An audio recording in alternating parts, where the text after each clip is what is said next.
Do you also want a good commerce teacher? Do you want to be an expert in all subjects of commerce? If yes, then your search ends here. DV Commerce Classes has a best teaching experience. Download our apps from Play Store and get started learning with us.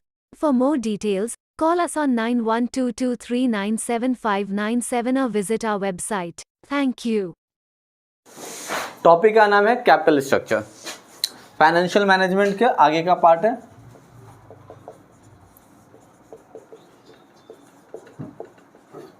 Hindi में भी बात करें तो पूंजी संरचना, capital structure को हिंदी में बोला जाता है पूंजी संरचना। अब ये कैपिटल स्ट्रक्चर क्या होता है, तो देखो नोट्स के अंदर मैंने क्या लिखवाया है मीनिंग एंड कॉन्सेप्ट में। Capital structures refers to the mix between owners fund and preference shares, retain earning and borrowed fund. सीधे शब्दों में समझ जाते हैं तो कैपिटल स्ट्रक्चर जो होते हैं लॉन्ग टर्म्स के लिए होते हैं। पहला बात ध्यान में रखना, कैपिटल स्ट्रक्चर किसके लिए होंगे? लॉन्ग टर्म्स के लिए होंगे। इसमें सब कुछ शामिल है, हमारा खुद का पूंजी, हम शेयर से बेच रहे हैं वहाँ से हमारे पास जो पैसा आ रहा है, preference shares, equity shares, retain earning, ये सब का जहाँ जो जो सोर्स, सीधे ऐसे जो वह हर कोई सोर्स, साधन जिससे हमारे जेब में पैसा आएगा, उस सभी को हम लोग कैपिटल स्ट्रक्चर बोलेंगे। उस सभी को क्या बोला जाएगा? कैपिटल स्ट्रक्चर बोला जाएगा। याद रखोगे। इसे हम जो it can be calculated as डेब्ट या इक्विटी, इसे हम इक्विटी के नाम से भी जानते हैं। और इक्विटी के नाम से जानते हैं इसलिए डेब्ट इक्विटी रेशियो एक कैलकुलेशंस भी होंगे जिसके बारे में डेब्ट इक्विटी रेशियो का कैलकुलेशन हम लोग अकाउंट्स में पढ़ेंगे। ठीक है, डेब्ट इक्विटी रेशियो जो होते हैं ये सॉल्वेंसी रेशियो के अंदर आते हैं। आगे की बात करते हैं तो गस्टेनबर्ग की शब्दों में यदि हम बात करें तो इनका क्या कहना है, तो अकॉर्डिंग टू गस्टेनबर्ग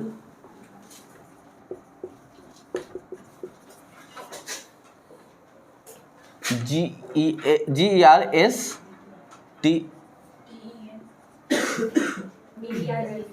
स्पेलिंग सही है ना? देख के लिखेंगे तो सही नहीं रहेगा। तो अकॉर्डिंग टू गस्टेनबर्ग की शब्दों में यदि हम बात करें तो कैपिटल स्ट्रक्चर का मतलब क्या होता है? The types of securities to be issued and, ये क्या बोलते हैं? तो इनका कहना है कि टाइप्स ऑफ सिक्योरिटीज, ध्यान में रखना, टाइप्स ऑफ सिक्योरिटीज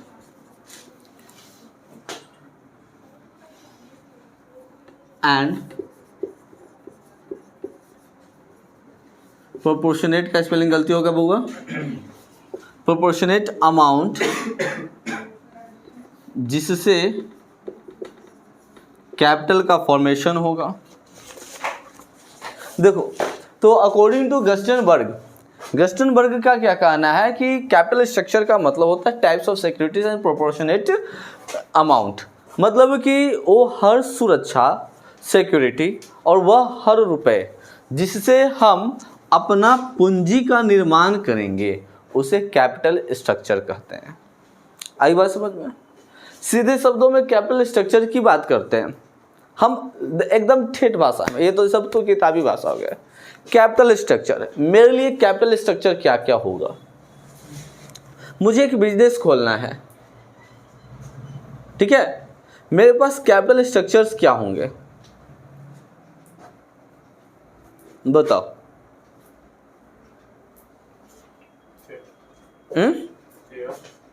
मेरा खुद का शेयर्स जहाँ पर हमने इन्वेस्ट किया होगा उसको कैपिटल के रूप में ला सकता हूँ मैं, और मेरा खुद का जो है फंड, मेरा खुद का जो पैसा, उसके बाद फिर यदि मैं बात करता हूँ तो तुम लोगों से मिला मुझे सैलरी, फीस, मेरे पास यदि मेरे नाम पे कुछ एसेट्स होंगे तो ये सब मेरा खुद का क्या कहलाएगा? कैपिटल स्ट्रक्चर्स हो गया।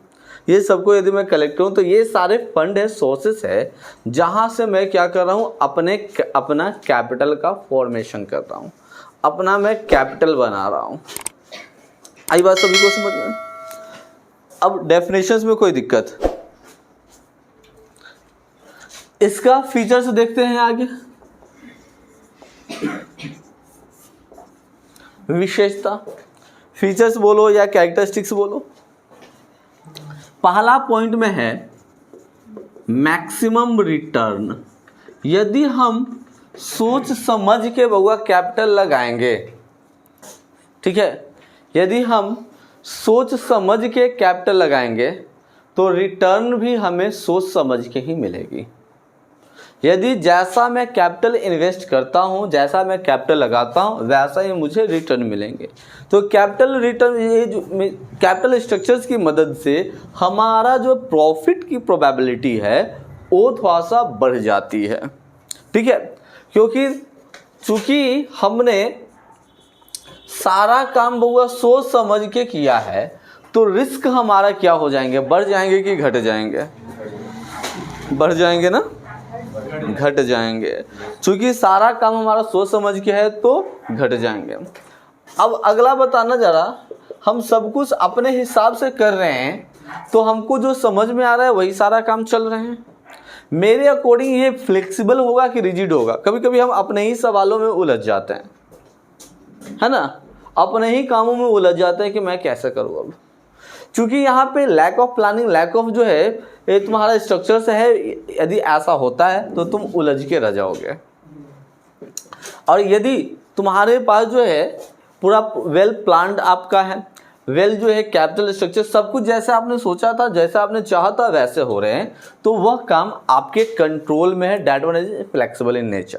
तो कैपिटल स्ट्रक्चर में चूंकि हम सोच समझ के विचार के हम जो है इसके अंदर पूंजी लगाते हैं तो ये हमारा क्या हो जाते हैं, यह फ्लेक्सिबल इन नेचर होते हैं, लचीला होता है।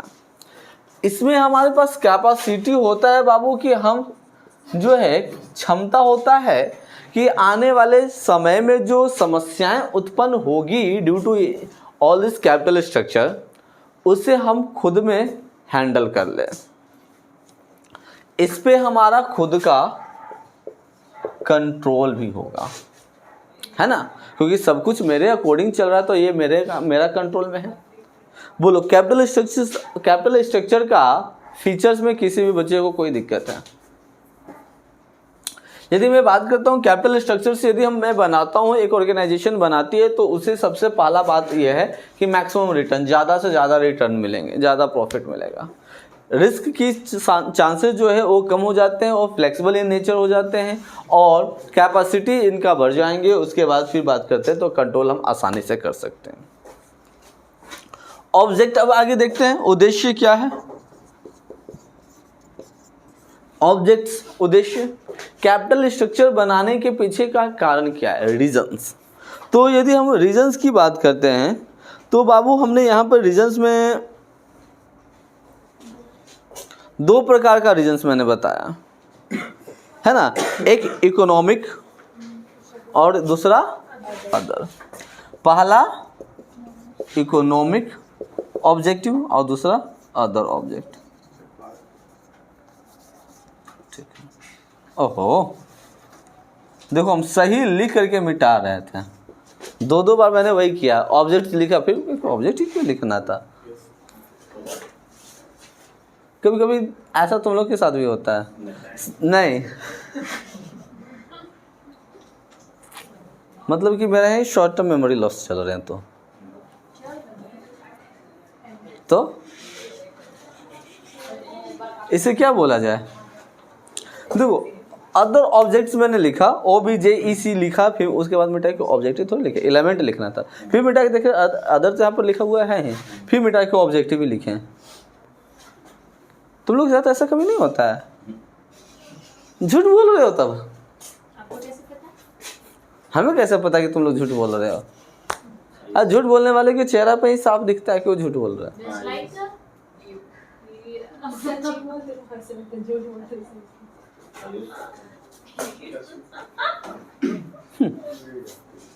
ऐसे बात करें। चलते हैं इकोनॉमिक ऑब्जेक्टिव्स की बात करें तो इकोनॉमिक्स ऑब्जेक्टिव के अंदर क्या क्या आएंगे, तो इकोनॉमिक ऑब्जेक्टिव के अंदर full utilisation of available fund, मेरे पास जो फंड है उसका हम प्रॉपर यूटिलाइज करें, ज़्यादा से ज़्यादा इस्तेमाल करें। नंबर 2 की यदि बात करता हूँ तो इसमें मैक्सिमम रिटर्न, हमको ज़्यादा से ज़्यादा प्रॉफिट मिले, ज़्यादा से ज़्यादा हमको रिटर्न मिले। तीसरा की बात करते हैं रिस्क हमारा कम हो जाए, वही बात बताया। चौथा लिक्विडिटी जो है प्रॉपरली तरीके से चले। लिक्विडिटी का मतलब होता है तरलता, तरलता मतलब कि इधर से आया उधर गया, आदान प्रदान आसानी से होते रहे। ये ना कि हमारे पास आया है, गुड्स आया है और उसको सोल्ड आउट करने के लिए मुझे सोचना पड़े, इधर से आया उधर आसानी से चला जाए। ठीक है, मिनिमाइजेशन ऑफ कॉस्ट, हम सब कुछ अपने अकॉर्डिंग चला रहे हैं बाबू, तो कॉस्ट कीमत हमारा कम हो जाएगा प्रोडक्ट का। उसके बाद हमारा खुद पे जो है बेहतर कंट्रोल करेंगे। ये सारे इकोनॉमिक ऑब्जेक्टिव, मतलब कहो सीधे शब्दों में कि सारा जो पॉइंट देखे हो फीचर्स में और इकोनॉमिक ऑब्जेक्टिव के अंदर आ रहे हैं, है कि नहीं है। कंट्रोल भी हम आसानी से कर सकते हैं, फ्लेक्सिबल भी हो जाएगा, कम रिस्क भी है, ज़्यादा से ज़्यादा प्रॉफिट भी मिलेंगे, है ना। अब अदर ऑब्जेक्ट्स की यदि बात करते हैं, दूसरे ऑब्जेक्ट्स की बात करते हैं, तो सिंप्लिसिटी, एकदम साधारण, जहाँ से पैसा आता है वहाँ पर लिख के चल जाना है, और फ्लेक्सिबल ही नेचर है। ऑब्जेक्ट में यही सारे आ जाते हैं। अब आगे फिर बढ़ते हैं factors determining capital structures.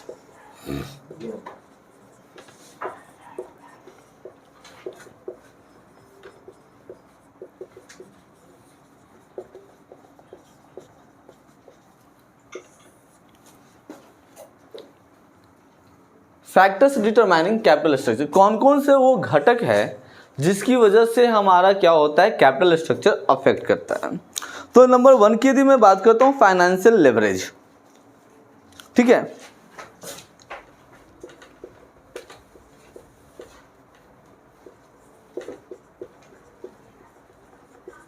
Financial leverage को दूसरे शब्दों में कैपिटल गियरिंग के नाम से भी जाना जाता है।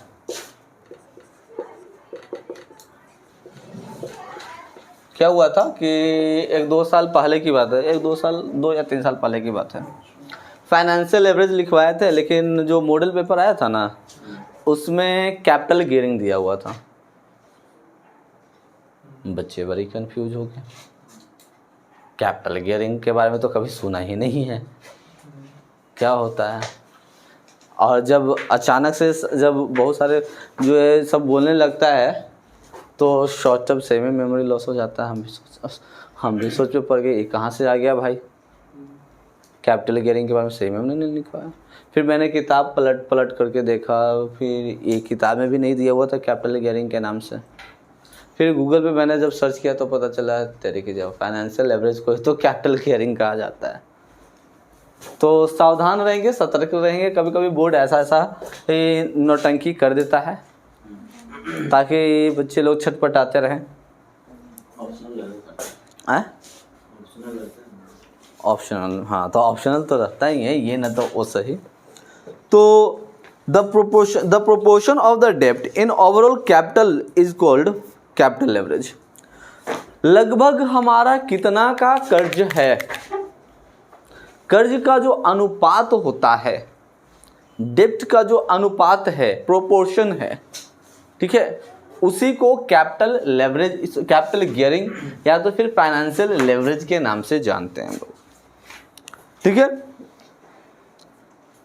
ये बढ़ जाएंगे कैपिटल जो है गियरिंग यानी कि फाइनेंशियल लेवरेज बढ़ेंगे कब, जब हमारा जो है cost of acquiring fund decrease, fund हमारा कम हो जाएगा। ठीक है, और डेब्ट हमारा सस्ते दाम पे हो जाएंगे, तब ये भाई साहब बढ़ जाते हैं। इसके ऊपर जो है कैपिटल गियरिंग का जो है एक फॉर्मूला है DFL। ठीक है, तो DFL का मतलब क्या होता है, degree of financial leverage. DFL का फुल फॉर्म क्या है, डिग्री ऑफ फाइनेंशियल लेवरेज। तो इसका फॉर्मूला होता है EPS बटा EPIT।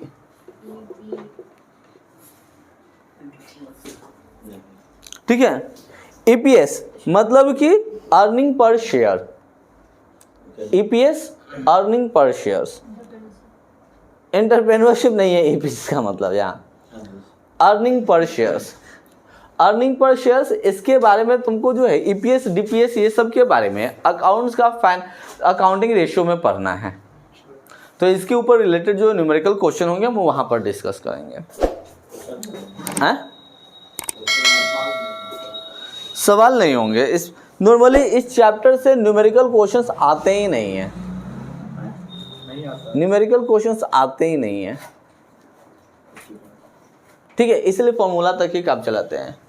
Degree of financial leverage का फॉर्मूला क्या होता है? Earning per share divided by क्या हो जाएंगे? Divided by earning before interest and tax, ठीक है, earning before interest and tax. ये दोनों कौन से रूप में होने चाहिए? ये परसेंटेज फॉर्म में होता है, ठीक है। कौन से फॉर्म में? परसेंटेज फॉर्म में। इसका कैलकुलेशन 3 रूपों में किया जाता है, परसेंटेज, प्योर और एक टाइम। प्योर यानी कि फ्रैक्शनल पार्ट में होता है 1/2, 2/3, ये रेशियो में हो सकते हैं फ्रैक्शनल, या टाइम में हो सकता है 5 टाइम्स, 6 टाइम्स, 7 टाइम, 8 टाइम, या तो फिर ये जो है परसेंटेज की फॉर्म में। तो डीएफएल का कैलकुलेशन परसेंटेज की फॉर्म में किए जाते हैं। दूसरा की यदि मैं बात करता हूं तो आईसीआर, आईसीआर का मतलब इंटरेस्ट कवरेज रेशियो, ठीक है। आईसीआर का मतलब क्या होता है? Interest coverage ratio.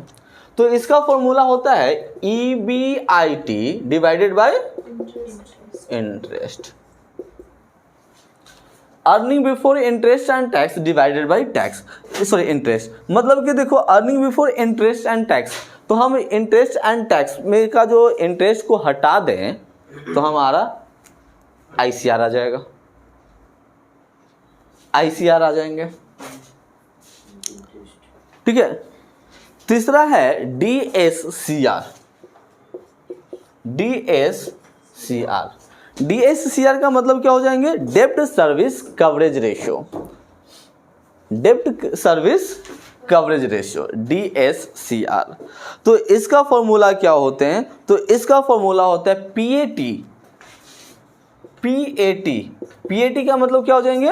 Profit after tax plus depreciation plus interest plus non cash expense return of divided by preference dividend plus interest repayment of obligation. ये रीपेमेंट ऑफ ऑब्लिगेशंस ज़्यादातर नहीं आते हैं वैसे। डेब्ट सर्विस कवरेज रेशियो का formula profit after tax plus depreciation plus interest plus non cash expenses return of, non cash expense return of ये accounts में हम लोग इसके बारे में चलेंगे, divided by preference dividend plus interest plus repayment of obligation. ये ज़्यादा इसका इस्तेमाल नहीं किए जाते हैं। चौथा जो है ROI,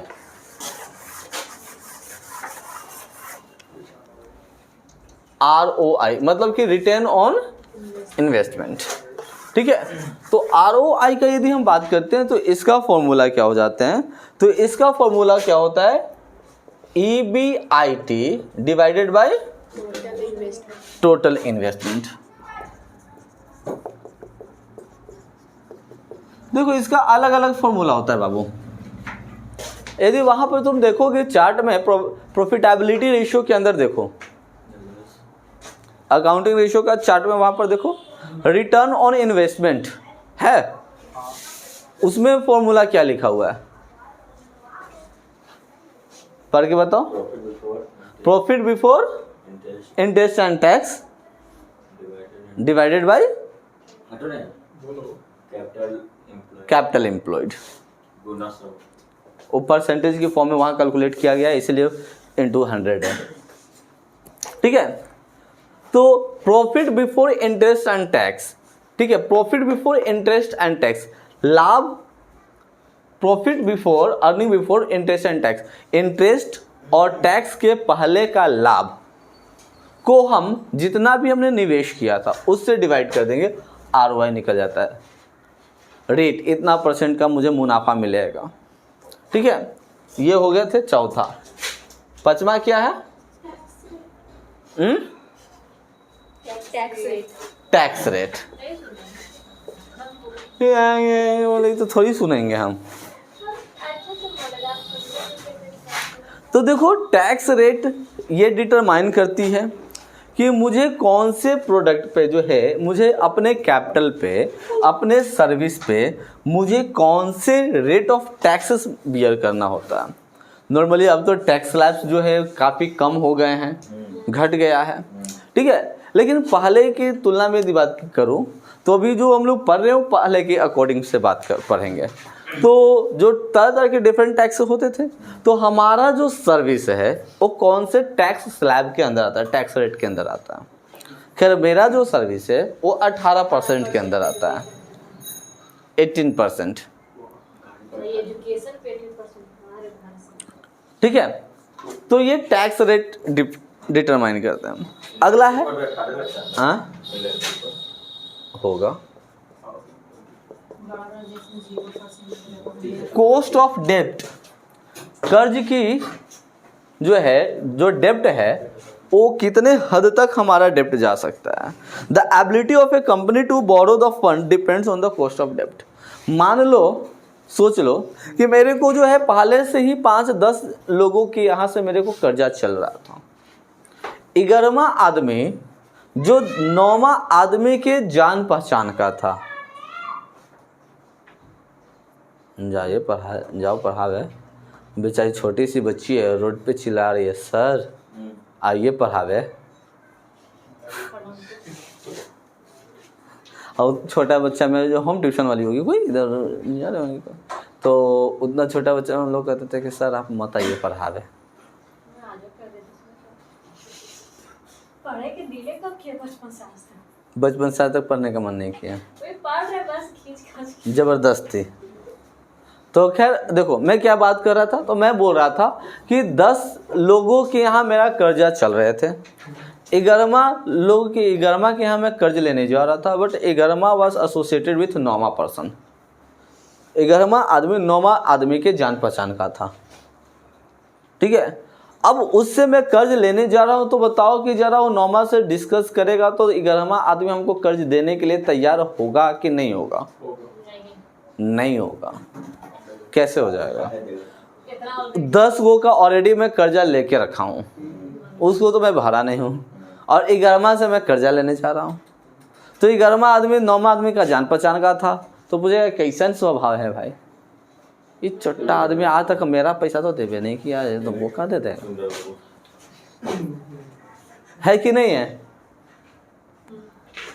risk consideration 7वां।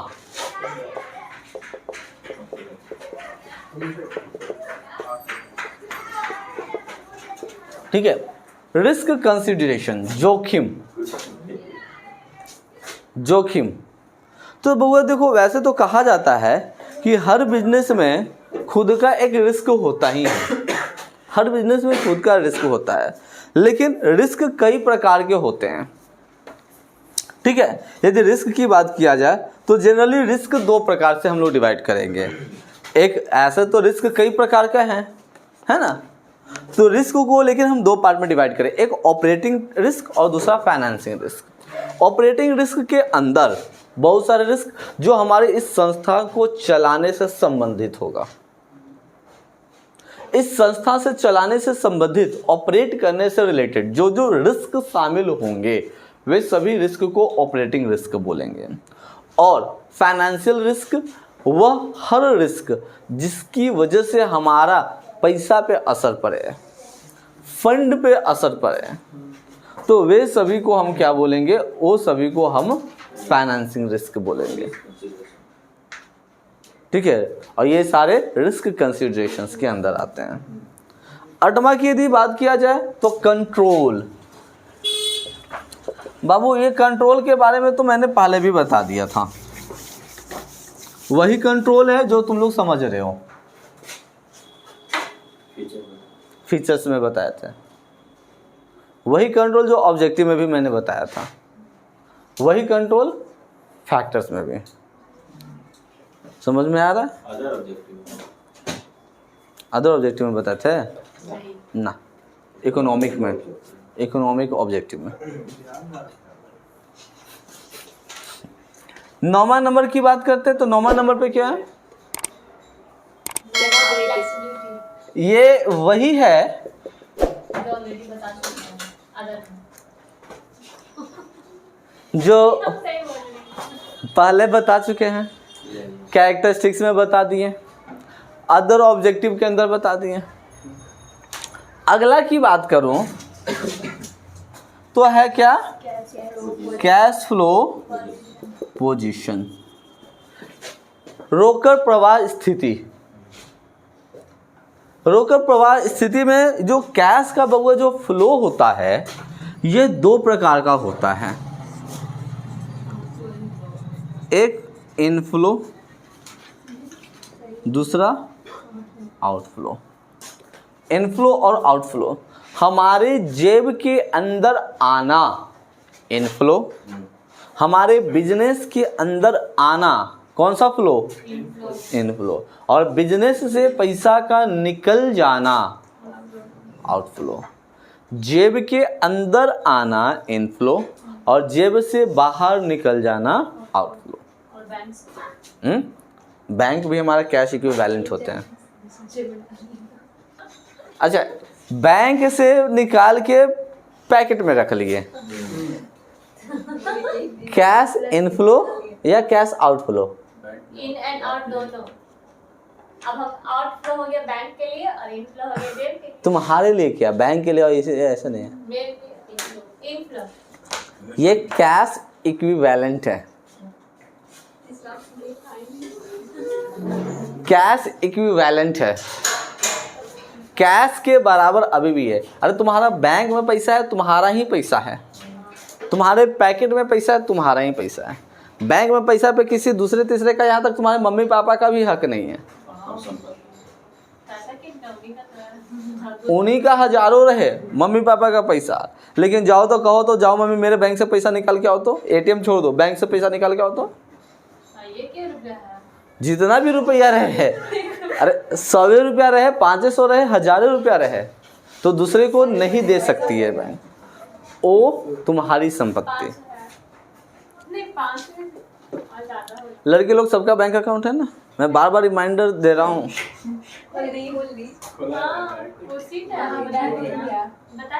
Bank account open करके रखो, 25,000 रुपये आने वाले, अच्छे दिन आने वाले हैं। लड़का लोग झुनझुना बजाइए और दीजिए मोदी जी को वोट। देखो ऐसा नहीं है, ये सब पॉलिटिक्स वाली बातें नहीं, पॉलिटिक्स वाले बातें गंदी गंदी बातें होती है, तो सबको यहाँ नहीं करना। मतलब कि देखो क्या, कैश फ्लो पोजीशन मतलब कि रोकड़ प्रवाह परिस्थिति, ये 2 प्रकार का होते हैं, एक इनफ्लो और एक आउटफ्लो। एक हमारे जेब के अंदर आना और दूसरे हमारे जेब के अंदर से जाना। 11वें नंबर की मैं बात करूँ तो मैं कहाँ लिखूँ?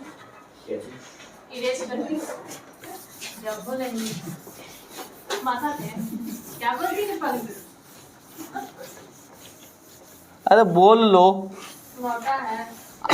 अभी मौका है। 2 महीना के बाद फिर थोड़ी ऐसा मौका आएगा। आओगे फिर तो ऐसे थोड़ी चलेगा, ऐसे बैठ के पढ़ते थोड़ी रहोगे, ऐसे बोलने का थोड़ी रहेगा। आने की लोग कह तो देते हैं कि आएंगे, तो नहीं आएंगे, लेकिन आने के लिए फुर्सत कितने को रहता है? तो बगल में है तो क्या मतलब कि यहाँ पर ऐसे भंडारा चल रहा है कि डेली उठ के ऐसे चल जाएगी। खुद में भी सोचना चाहिए।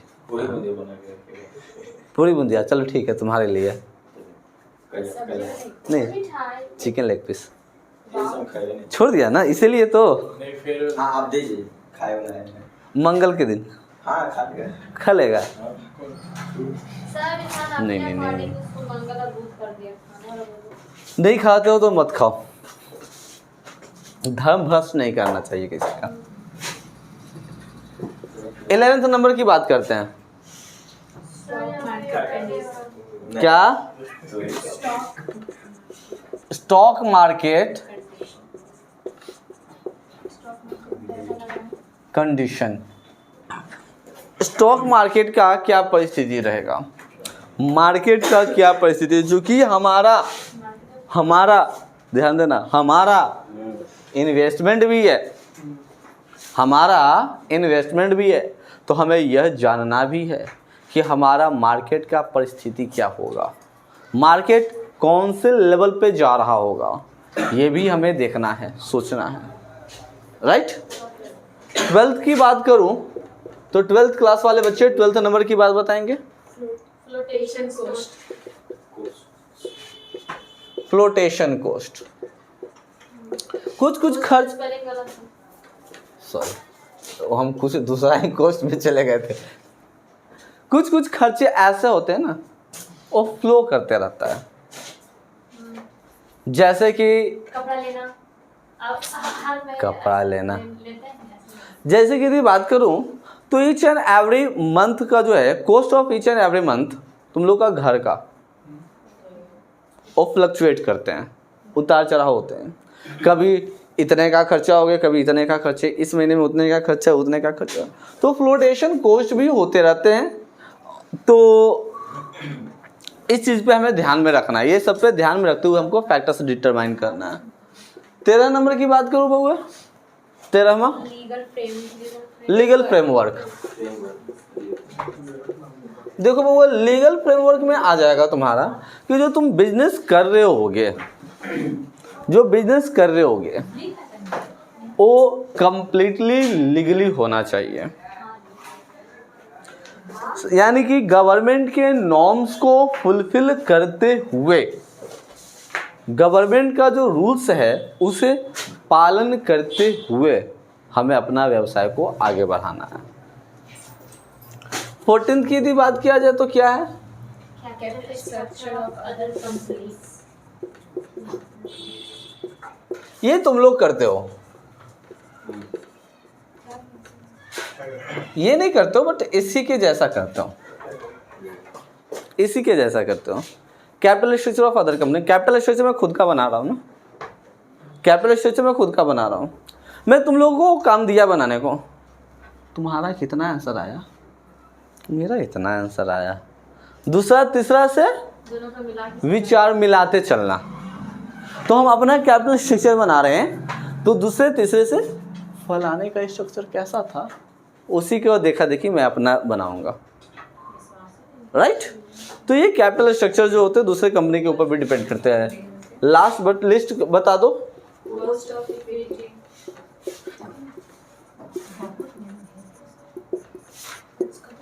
15 फैक्टर्स हैं, क्या हो जाएगा, या ठीक है। कैपिटल स्ट्रक्चर क्या बोलते हैं, कॉस्ट ऑफ इक्विटी, इक्विटी का कॉस्ट, मतलब कि हमारे पास जो शेयर्स होंगे वो उसका जो दाम कितना होगा, ये सब पे हमें मद्देनजर रखते हुए ही आगे कुछ करना है।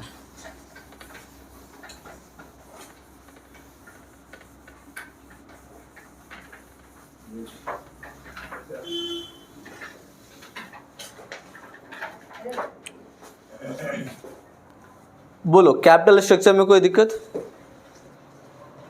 अरे यस और नो, गुंगाओ गुंगियों इल्ले, ये साउथ लैंग्वेज है ना, इले का मतलब नहीं,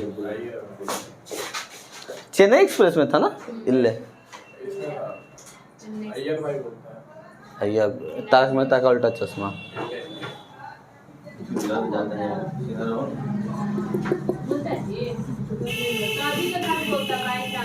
अब चलो बाई चांस पढ़ लेते हैं। तो फिक्स्ड कैपिटल, स्थायी पूंजी हिंदी में बोला जाता है। बाई चांसेस से हम लोग जो है स्थायी बन जाते हैं, ठीक है। तो यदि इसकी मैं बात करूं तो सीधे शब्दों में ऐसा समझते हैं फिक्स्ड कैपिटल। फिक्स्ड कैपिटल का मतलब वह हर पूंजी व्हीलर पूछना था तो तुम पूछे ही नहीं है, वही हम देख रहे तो व्हीलर वाला ही लिखवाया था, लिखे हो या नहीं। तो सुनो, फिक्स्ड कैपिटल मतलब स्थायी पूंजी, वह पूंजी जो हमारा एकदम फिक्स है, जैसे कि बैंक अकाउंट वो फ्लक्चुएट होता है, एफडी फॉर लॉन्ग टर्म्स हो जाएंगे, fixed deposit, land, furniture, building, equipment, machine, ये सब के लिए यदि मैं कैपिटल का जुगाड़ करता हूं तो मेरा क्या कहलाएगा? फिक्स्ड कैपिटल कहलाएगा। विल्लर का क्या कहना है?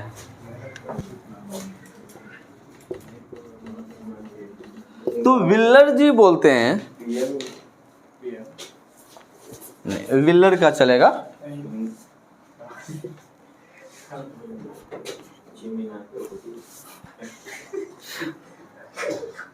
चिमिनाटू।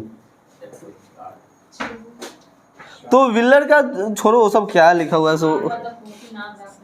फिक्स्ड कैपिटल जो है ये बाबू इन्वेस्टमेंट होता है बच्चे। फिक्स्ड कैपिटल इन्वेस्टमेंट होता है किसके लिए? फॉर लॉन्ग टर्म्स के लिए। किस में होता है इन्वेस्टमेंट? एसेट्स में होता है।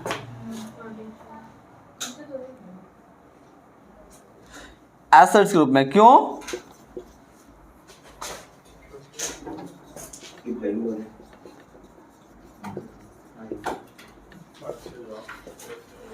देखो, according to Wheeler fixed capital is a investment for long terms in the form of assets for purchase of fixed assets.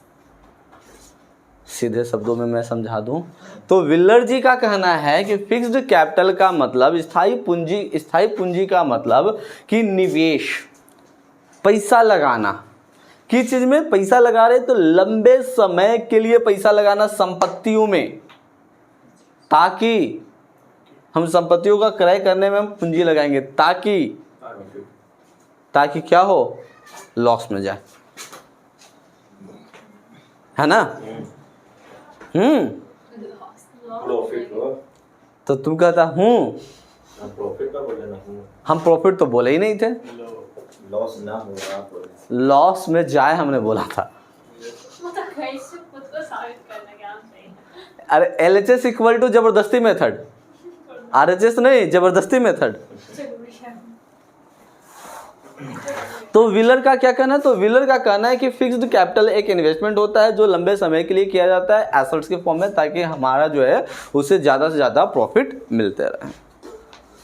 अब इसका कुछ इंपॉर्टेंस की यदि मैं बात कर लूँ, कैरेक्टरिस्टिक्स की मैं बात कर लेता हूँ। हाँ, फीचर्स, विशेषता। तो फिक्स्ड कैपिटल जो होते बताओ, शॉर्ट टर्म्स के लिए होंगे कि लॉन्ग टर्म्स के लिए होंगे? लॉन्ग टर्म्स के लिए होंगे। Okay, very good. टेम्पररी की परमानेंट? परमानेंट। लॉन्ग टर्म्स होते हैं। अब ये ड्यूरेबल होगा कि नॉन ड्यूरेबल होगा? ड्यूरेबल होगा। ड्यूरेबल होगा, टिकाऊ रहेगा, है ना? तब तो हम ये बता देंगे। पढ़ना भी ध्यान लग रहा है। आप कैसे बता चाहिए था? अच्छा, कुछ बोला मैंने तो कुछ बोला भी नहीं था। आसानी से बेच सकते हैं कि नहीं बेच सकते हैं? Yes sir. Easy to sold? जी नहीं, आसानी से नहीं बिकेंगे। कौन बोला था सर? आसानी से, अब खुद सोचो, यदि आसानी से हमको तुरंत बेचना ही है, आसानी से बेच ही दे, तो मैं फिक्स्ड परमानेंट कहाँ से हो गया वो? मतलब कुछ में भी यस सर, आसानी से बिक जाएगा, यस सर। परमानेंट है, यस सर। बिक जाएगा लंबे समय, तुरंत बिक जाएगा, यस सर। देरी से बिकेगा, यस सर। अरे कहना क्या चाहते हो? हाँ?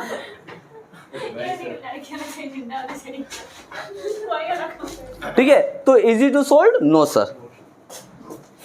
ठीक है, लॉन्ग टर्म्स के लिए yes sir. Permanent in nature, durable in nature, difficult to solve, no no. अरे क्या ही बोलूं,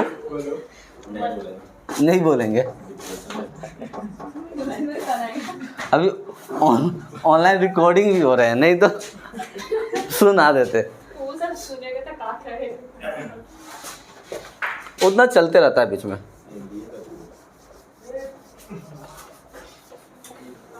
महत्व देखते हैं। ठीक है, तो बताओ बउआ कि ये जो है किसके लिए जरूरत पड़ेगा इसका? Fixed capital is required for preparing the basic structure of any organisation. Basic structure के रूप में हमको जाना है, इसके बिना काम ना होगा। जैसे बताओ कि हमारे यहाँ का फिक्स्ड स्ट्रक्चर क्या है, फिक्स्ड कैपिटल क्या होगा? बेंच, बोर्ड, हम, चेयर, फोन, घड़ी। घड़ी फैशन के लिए, चश्मा स्टाइल के लिए।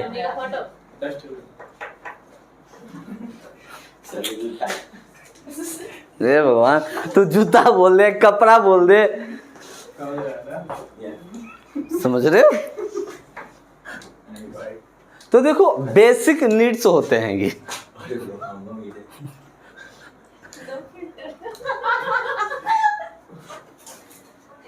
किसमें नो फिल्टर? अच्छा, अपना शक्ल और वहां का शक्ल मिला रही है।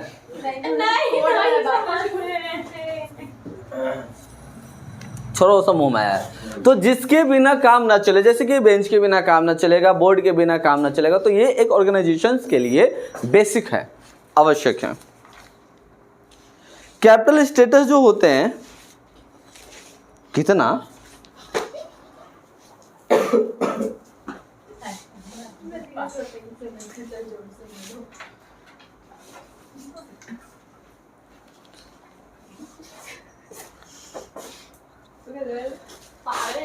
इससे कैपिटल स्ट्रक्चर का फॉर्मेशन होता है, पूंजी संरचना का निर्माण होता है। ये सब होने की वजह से हम कह सकते हैं कि मेरा इतना का पूंजी है, नहीं है? तो ये कह सकते हैं। स्टॉक मार्केट में बउआ जानते हो, स्टॉक मार्केट में ये भाई साहब बहुत ही महत्वपूर्ण भूमिका निभाते हैं, इसके बिना काम ही नहीं चल सकता है। अब बताओ, यदि इसमें हम कहीं पर इन्वेस्ट कर रहे हैं, तो investment is for short term, present और future. Investment should be done for present और फ्यूचर। तो ये प्रॉफिट की लॉस दिलाएगा, प्रॉफिट दिलाएगा। ये सारे कुछ इंपॉर्टेंट हैं। अब सोर्स की मैं बात कर लेता हूँ, कौन कौन से सोर्स हैं जहाँ से मैं फिक्स्ड कैपिटल को कलेक्ट कर सकता हूँ। तो there are 4 types of sources, 4 प्रकार का सोर्स। ओनरशिप कैपिटल, मेरा खुद का पूंजी। बोरोड कैपिटल, कोई से उधार मान लिए, ठीक है। पब्लिक डिपॉजिट, एफडी जो है पीडी करवा लिए लोगों से, जैसे कि डिबेंचर्स वगैरह इशू करवा के मांग लिए। उसके बाद फिर री इन्वेस्टमेंट ऑफ प्रॉफिट, जो हमको लाभ हुआ था, प्रॉफिट हुआ था, वो प्रॉफिट को फिर से कहीं इन्वेस्ट कर देना। प्रॉफिट से लाभ से ही लाभ कमाएंगे। तो ये सारे सोर्सेस है जहाँ से हमारे पास आ सकते हैं। अब फिर आगे देखते हैं फैक्टर्स अफेक्टिंग, क्या क्या फैक्टर्स हैं प्रभावित करने वाले।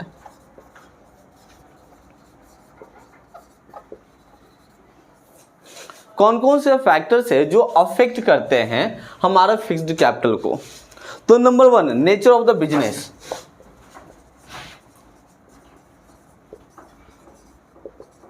अब बताओ बुआ, यदि हमारा बिजनेस बड़ा है तो कैपिटल की आवश्यकता, एफसी की जरूरत कितना, ज्यादा कि कम? ज्यादा। यदि हमारा बिजनेस छोटा तो फिक्स्ड कैपिटल की जरूरत क्या, ज़्यादा कि कम, लेस। तो जैसा हमारा बिजनेस होगा उस बिजनेस के आधार पे हमारा क्या हो जाएंगे, हमें पूंजी की आवश्यकता हो जाएगी। ठीक है। साइज ऑफ द बिजनेस,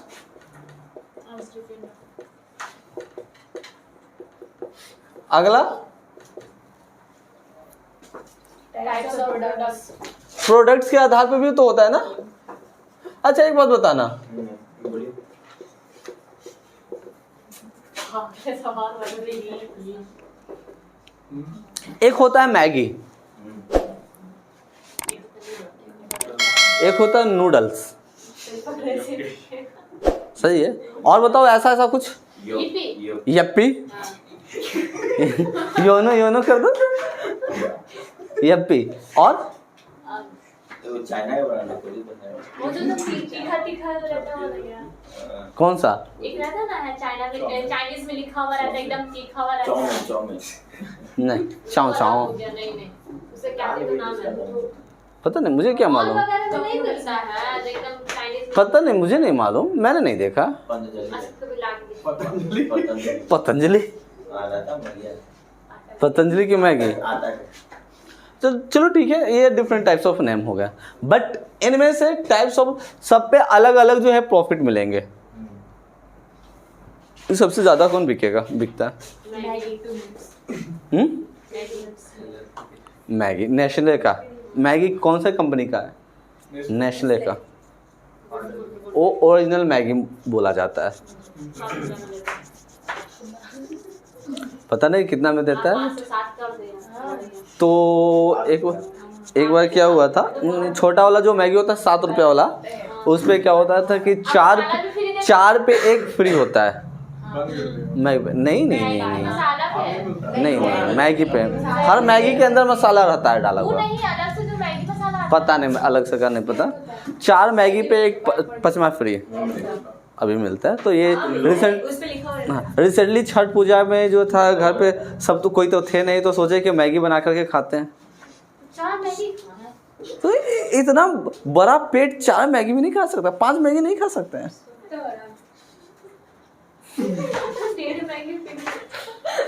वो भी 7 रुपया वाला, उसमें रहता ही कितना सा है, इतना सा तो रहता ही है। तो उसमें हुआ क्या, जो सेलर था ना, उसके पास 4 ही मैगी बचा हुआ था। बोला कि 5वां मैगी दूसरा ब्रांड का हम दे देते हैं। तो हमको चलो भाई मैगी होगा। और जब बनाया तो उसका जो साइज मोटा मोटा लगे, उसका टेस्ट में थोड़ा सा डिफर कर जाता है। तो ये टाइप्स ऑफ द प्रोडक्ट के अकॉर्डिंग जो है हमें कैपिटल स्ट्रक्चर्स की, फिक्स्ड कैपिटल की जरूरत पड़ते हैं। नेक्स्ट की बात करते हैं तो क्या होंगे, डाइवर्सिफिकेशन। डाइवर्सिफिकेशन का मतलब कि देखो, मुझे एक ही जगह पे हमको ध्यान केंद्रित नहीं करना है, मुझे अलग अलग प्रोडक्ट पे, अलग अलग जगहों पे ध्यान देने की ज़रूरत है। मुझे अलग अलग सेक्टर्स में भी ध्यान देना है ताकि हम सही तरीके से बेहतर बन सकें। अब बताओ, यदि मान लो सपोज डैट कि मैं सिर्फ पढ़ाने पे ही फोकस करूँ, तो ये भी एक प्रॉब्लम वाली बात है। पढ़ाने पे भी फोकस करने हैं, प्रचार करने पे भी फोकस करना है ना। डला जाएगा ना। तो मुझे तरह तरह के सेक्टर्स पे, मुझे डाइवर्सिफिकेशंस पे मुझे फोकस करना है। ये सब के लिए मुझे कैपिटल की आवश्यकता होगी। Next, choice of technique of production. देखो कौन सा टेक्निक से इस्तेमाल किया जाए, टेक्नोलॉजी, कौन सा टेक्नोलॉजी इस्तेमाल करूं अपना प्रोडक्शन के लिए, इसका चयन करने के लिए इक्विपमेंट्स का परचेस करना, ये एक बड़ा काम होता है। नेक्स्ट बोलो, फाइनेंसिंग अल्टरनेटिव्स।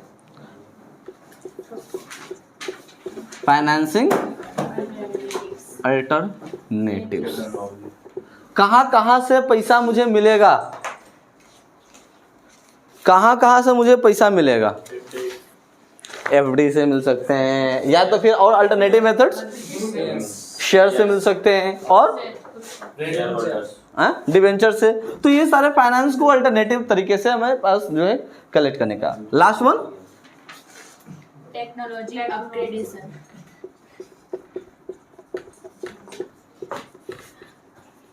Technology upgradation.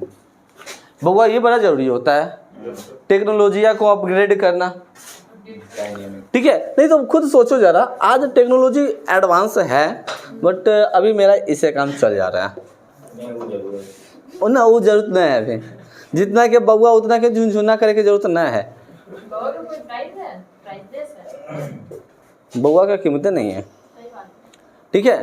तो बात ये कर रहे थे, तो टेक्नोलॉजी का एडवांस करने के, अपग्रेड करने की आवश्यकता है। पहले के समय में बच्चे जो होते थे गुरुजी जी के यहाँ रहते थे, टेक्नोलॉजी को थोड़ा सा एडवांस किए गए तो बच्चे अपना बैठने का आसन गुरुजी के यहाँ लेके जाते थे।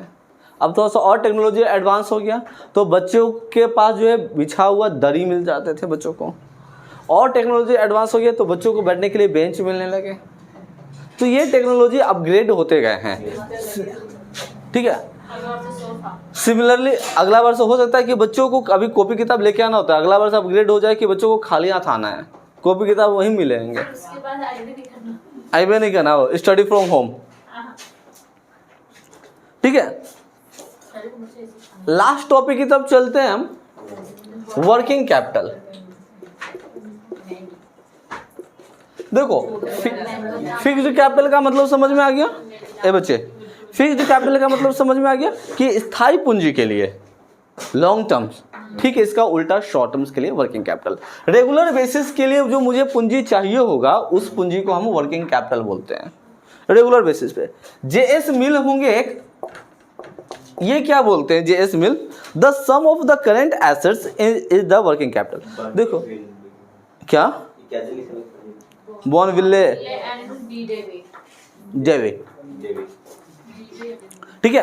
तो जेम्स मिल का, जेएस मिल का कहना है ए बच्चे, जेएस मिल का कहना है कि current assets equal to working capital. Current asset जो होते हैं, करेंट जो है ऑब्लिगेशंस को फुलफिल करने के लिए इस्तेमाल किए जाते हैं, उसी को हम क्या बोलेंगे, करेंट वर्किंग कैपिटल बोलेंगे। ऐसे WC का एक फॉर्मूला होता है, वर्किंग कैपिटल का फॉर्मूला होता है CA माइनस CL, हाँ, current assets minus current liability. ये अकाउंट में पढ़ोगे, पढ़े हो, that's very good, perfect, excellent, both are. अब इसका इंपॉर्टेंस देखते हैं। बत्तीसी दिखाना तुम लोग को हर बात पे जरूरी होता है, ठीक है। इंपॉर्टेंस, तो वर्किंग कैपिटल का महत्व क्या है, तो ये जो होते हैं लिक्विडिटी को फ्लो कराने में मदद करते हैं, हेल्प्स इन लिक्विडिटी। लिक्विडिटी का फ्लो करवाने का मतलब क्या हो जाएंगे कि इधर से पैसा आया, उधर से पैसा गया। आज तुम लोग का पैसा मिला तो मैंने कुछ सब्जी खरीद के लेके गया, मेरा पैसा तुम्हारा पैसा, तुम पैसा जो दी उससे सब्जी खरीद के ले आए। इतना भर तो पैसे मिलता है जिससे खाली सब्जी खरीदा सके। इतना बड़ा पेट है, सोचना चाहिए। ये तुमको क्या लगता है, ये पेट नहीं खेत है, 1.5 बीघा का खेत है ये। तो तुम लोग जैसे 1-1.5 रोटी खाते हैं, बहुत है। रॉ मटेरियल्स का जो है ए बच्चे, helps in payment of raw materials. Raw materials को परचेस करते समय इसका पेमेंट, क्योंकि रॉ मटेरियल्स हमको रेगुलर बेसिस पे परचेस करना होता है, तो उसका पेमेंट के लिए ये काम आ जाएंगे। नेक्स्ट की यदि मैं बात करूं तो ये कैश डिस्काउंट को क्विक पेमेंट के लिए काम आ जाएंगे। तो आज पैसा दे देना, इतना रुपए का डिस्काउंट दे देंगे, क्विक पेमेंट। ऐसा तो मंजुलका भी नहीं हंसती थी जैसे सब हंस रही है। अच्छा, उसी के फैमिली से बिलोंग कर रही है सब ना। आगे की फिर बात करते हैं, एम्प्लॉय का एफिशिएंसी को बढ़ाने में मदद करते हैं। Efficiency of employ. अच्छा एक बात बताना, शॉर्ट टर्म्स की लॉन्ग टर्म्स, परमानेंट या टेम्पररी, ड्यूरेबल या non durable, easy to sold और डिफिकल्ट टू सोल्ड, और क्या चाहिए, छुट्टी चाहिए। तो फैक्टर्स देख लेते हैं, उसके बाद छुट्टी।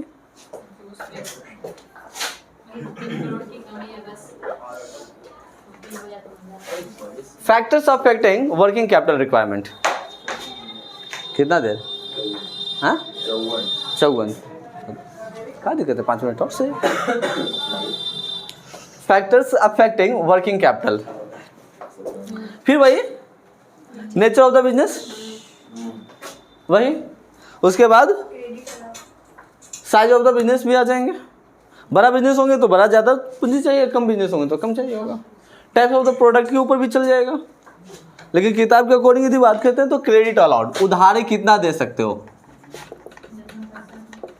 उधारी कितना का बेच सकते हो, ठीक है। ऑपरेटिंग एफिशिएंसी,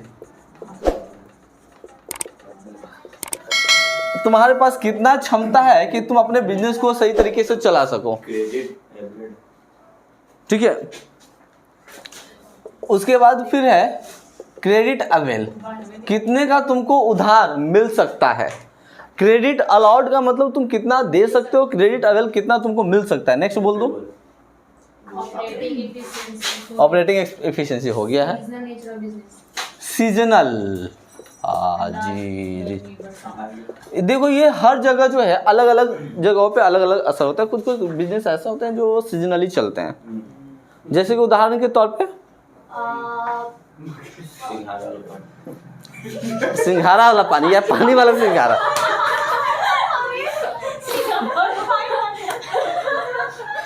पानी वाला सिंघाड़ा वाला बिजनेस, ठीक है। आगे फिर बात करते हैं। ये सब में जानते हो बाबू, ए बच्चे बात नहीं, अब ये सब में जानते हो कंपटीशन ज्यादा होता है। इस सब में सीजनल बिजनेस जो होता है ना उसमें कंपटीशन ज़्यादा हो जाता है। जो रेगुलर हमेशा जो बेच रहा है उसमें उतना कंपटीशन नहीं होता, जबकि इन लोग में ज़्यादा कंपटीशन हो जाता है। प्रोडक्शन साइकिल्स ये सब कुछ कुछ अपना डाल दो। अब देखो वर्किंग कैपिटल भी पढ़ लिए, फिक्स्ड कैपिटल भी पढ़ लिए, ये दोनों के बीच का difference is very very important difference. ये तुम्हें खुद से करने होंगे। और इस प्रकार ये चैप्टर का हो गया happy ending. Do you also want a good commerce teacher? Do you want to be an expert in all subjects of commerce? If yes, then your search ends here. DV Commerce Classes has a best teaching experience. Download our apps from Play Store and get started learning with us. For more details, call us on 9122397597 or visit our website. Thank you.